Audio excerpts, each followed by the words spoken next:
हो, तुकाराम महाराज हो, बाबासाहेब आंबेडकर हो, ज्योतिबा फुले हो, सावित्रीबाई फुले हो, यांनी सेवा कुणाची केली?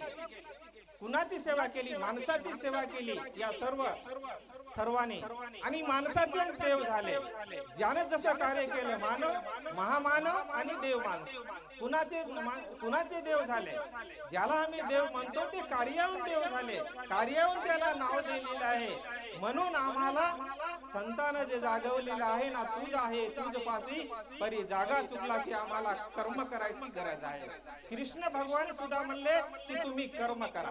कृष्ण भगवानानं अर्जुनाला सरळ सांगितलं की तुम्ही कर्म करा, आणि कर्माचं करता ते सत्याला आणि धर्माला धरून, नीतीला धरून पाहिजे, आणि त्याची बी सुद्धा तुम्ही आशा करू नका. हे कृष्ण भगवान अर्जुनाला म्हणतात. की अर्जुनाने विचारलं, मग फळ आहे ना, फळाची आशाच नाही तर मग कर्म कशाला? बिलकुल नाही म्हणले, तुम्ही सिर्फ तू कर्म करत राह, मी जे सांगतो. आणि खरंच जेवढे बी साधू संत होते ना, त्यांनी जीवनामध्ये मागे बघितलं नाही, आणि त्याचाच इतिहास झाला. जो स्वार्थ घेतो ना, जो स्वार्थासाठी जगतो, जो स्वार्थ बाळगतो ना, त्याचा या कधीच इतिहास होत नाही. तुम्ही त्याचे वारे, देव तुमच्या मरणी मरे. असाच आम्ही जीवनामध्ये जर समजा ना, आम्ही जर चांगलं कार्य करत राहिलो ना, इथं काहीच गरज नाही. सुरेशे साहेबांना, सुरेशे काकाला म्हणायची गरज नाही की ही जमीन मी दिली, ही जमीन मी दिली. त्यांना, त्याच्या कुटुंबाला सुद्धा म्हणायची गरज नाही. पण इतिहासामध्ये नोंद राहणार आहे. जोपर्यंत चंद्र सूर्य आहे ना, तोपर्यंत या इतिहासामध्ये त्याच्या सुरुच कंपनीचा नोंद राहणार आहे की यायनं जमीन दिली. त्याला काही करायची गरज नाही.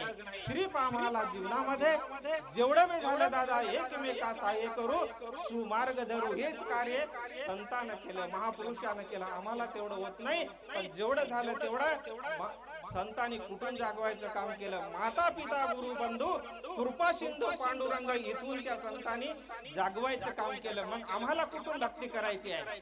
आमची आई आहे, आमचे वडील आहे, आमच्या घरामध्ये पत्नी आहे, आमचे मुलं आहे, आमचा शेजारी आहे, माझा गाव आहे, मी या गावाचा आहो. येथून सुरू करा. परपंच कळाला नाही ज्याला, परमार्थ कशाचा त्याला. ज्याला आपलं आई कळत नाही, ज्याला आपला वडील कळत नाही, पत्नी कळत नाही, शेजारी कळत नाही, गाव कळत नाही, तर त्याला परमार्थ कशाचा म्हणले.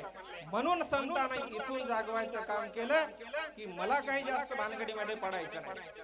माझ्या वडिलांना मला जे सांगितलं ना की मला इथूनच माझे वडील, आता नंतर माझी आई आहे, माझं कुटुंब आहे, आणि जेवढं झालं तेवढं माझं गाव आहे, आणि जेवढं झालं तेवढं